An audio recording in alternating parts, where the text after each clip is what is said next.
Alert. UN makes horrifying move against Trump, they went too far.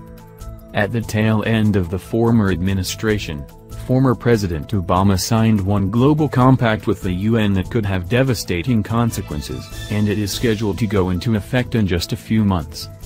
At the first summit for refugees and migrants in September 2016, the UN General Assembly voted to implement the New York Declaration for Refugees and Migrants in 2018, which would develop a global compact for safe, orderly and regular migration. However, in doing so, the agreement undermines immigration laws and national sovereignty over immigration for all countries involved. As the compact's implementation nears, it's time to revisit what the implications are of the agreement heralded by the former president. The compact was designed to protect refugees and migrants, as well as develop further solutions for what was regarded as a humanitarian crisis. The UN stated that the compact would set out a range of principles, commitments and understandings among member states regarding international migration in all its dimensions, and deal with all aspects of international migration, including the humanitarian, developmental, human rights-related and other aspects of migration. In paragraph 33 of the compact, the UN will consider reviewing policies that criminalize cross-border movements, and will pursue alternatives to detention while these assessments are underway. This would directly override U.S. immigration law, removing the threat of criminal consequences that deter illegal entry, as well as the capture and detention policies that allow the U.S. to deport criminal illegal immigrants. Removing or restricting these measures, these deterrents to illegal entry, will encourage more illegal entry. In paragraph 57, the UN states that it will pay particular attention to the application of minimum labor standards for migrant workers regardless of their status. This stands wildly inconsistent with the immigration and employment laws in the U.S. that make it illegal to hire unauthorized illegal immigrants.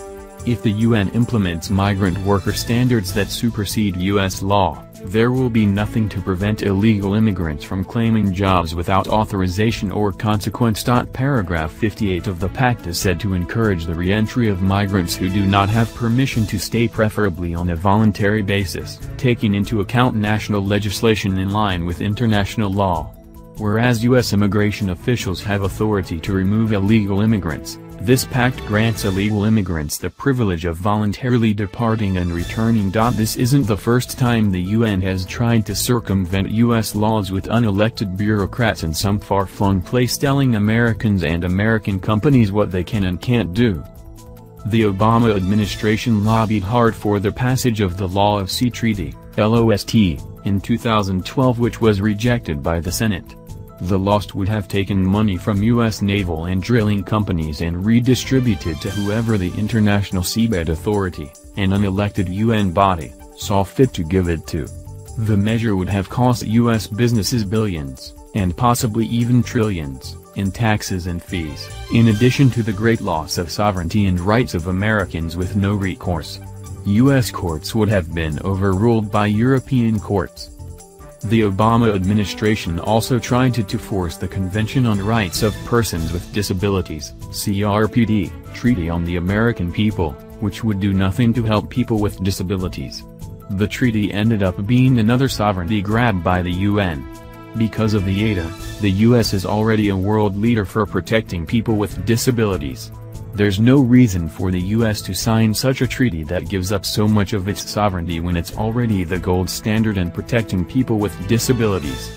Fortunately, the Senate also rejected this measure in 2012. As paragraph 49 of the Global Compact promises, the UN is promising to commit to strengthening global governance of migration. This should have been a huge red flag to President Obama as he agreed to grant more authorities to the dangerously progressive leftist UN. America cannot give up its sovereignty and the rights of citizens. These power-grabbing treaties are designed to weaken the US and its laws, violate the Constitution, redistribute wealth, all while strengthening enemies.